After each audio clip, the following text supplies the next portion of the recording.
कभी सोचा है कि हमारी जिंदगी की गाड़ी को असल में चला कौन रहा है?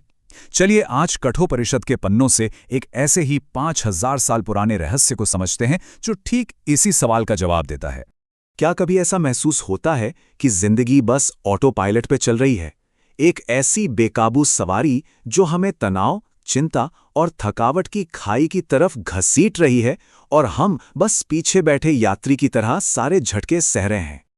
अक्सर हमें लगता है कि गलती हमारे हालात की है, बाहर की दुनिया की है, लेकिन असली जवाब बाहर नहीं बल्कि हमारे अंदर छिपा है। एक 5000 साल पुराने संवाद में जो आज भी उतना ही सच है जितना तब था। तो हमारी कहानी शुरू होती है एक 8 साल के लड़के नचिकेता से, जिसकी मुलाकात होती है स्वयं मृत्यु के देवता यमराज से।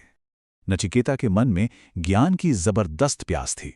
उसे परखने के लिए यमराज ने उसके सामने दुनिया के सबसे बड़े लालच रखे। सोचिए, बेहिसाब दौलत, 100 साल से भी ज्यादा की जिंदगी, दुनिया पर राज करने की ताकत और स्वर्ग के सारे सुख। लेकिन उस छोटे से बच्चे नचिकेता ने ये सब कुछ लेने से साफ मना कर दिया।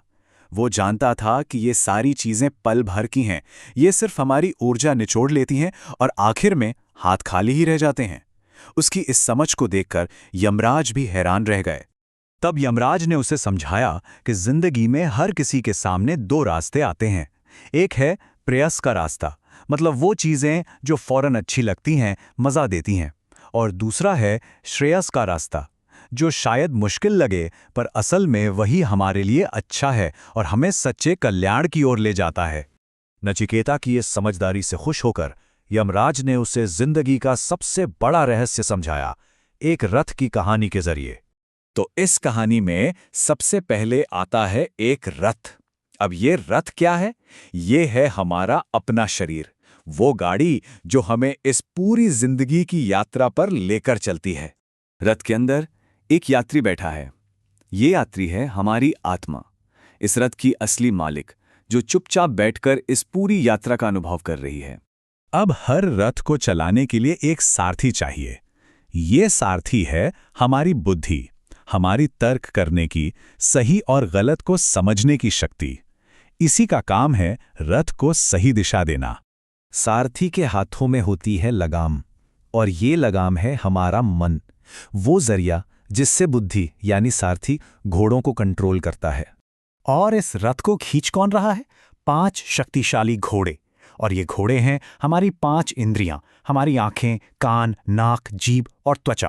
और आखिर में ये घोड़े दौड़ कहाँ रहे हैं? ये उन सड़कों पर दौड़ रहे हैं जो बाहरी दुनिया की अनगिनत चीजों से भरी हैं, वही चीजें जिन्हें देखकर हमारे घोड़े उनकी तरफ भागना चाहते हैं। तो फिर सवाल ये उठता है कि ये रथ, ये जिंदगी का रथ आखिर भटकता क्यों है? एक्सीडेंट क्यों होता है? हमारी तकलीफों की असली जड़ क्या है? समझिए ये होता कैसे है। जब सारथी यानी हमारी बुद्धि कमजोर पड़ जाती है या सो जाती है, तो मन रूपी लगाम पर उसकी पकड़ ढीली हो जाती है। और जैसे ही लगाम ढीली हुई, घोड़े यानी हमारी इंद्रियां बेलगाम हो जाते हैं। वो अपनी मनमर्जी से किसी भी दिशा में भागने लगते हैं, और नतीजा, रथ यानी हमारा शरीर सीधा खाई में जा गिरता है। ये बेलगाम घोड़े कैसे दिखते हैं? सोचिए, आंखें हैं जो बस घंटों तक फोन पर स्क्रॉल करना चाहती हैं, जीभ है जो बस जंक फूड के पीछे भाग रही है, कान है जो बेकार की गॉसिप सुनना चाहते हैं।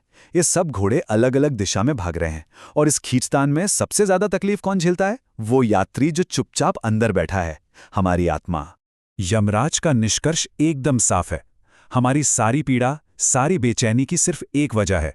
हमने अपने जीवन के रथ की कमान अपनी बुद्धि को देने के बजाय अपने बेलगाम मन और अपनी भावनाओं को सौंप दी है। तो फिर इसका हल क्या है? शांति का रास्ता कहां से मिलेगा? जवाब है सोए हुए सारथी को जगाने से। यहां एक बहुत जरूरी बात है, हल इन घोड़ों को मारने में नहीं है।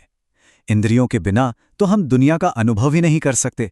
असली हल है सारथी को जगाने में, अपनी बुद्धि को इतना ताकतवर और तेज बनाने में कि वो मन की लगाम को मजबूती से थाम सके। जब सारथी जाग जाता है तो पूरी कहानी ही बदल जाती है।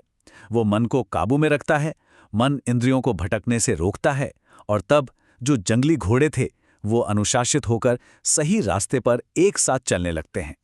और जब घोड़े सधे हुए हों, लगाम कसी हुई हो और सारथी पूरी तरह जागा हुआ हो, तब जाकर अंदर बैठा यात्री एक शांत, सुखद और सार्थक यात्रा का आनंद ले पाता है। तो अब चुनाव हमारा है।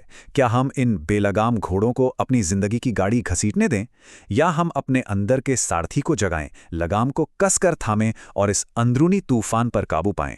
अब जरा ठहरकर खुद से पूछिए, आपके रथ को कौन चला रहा है?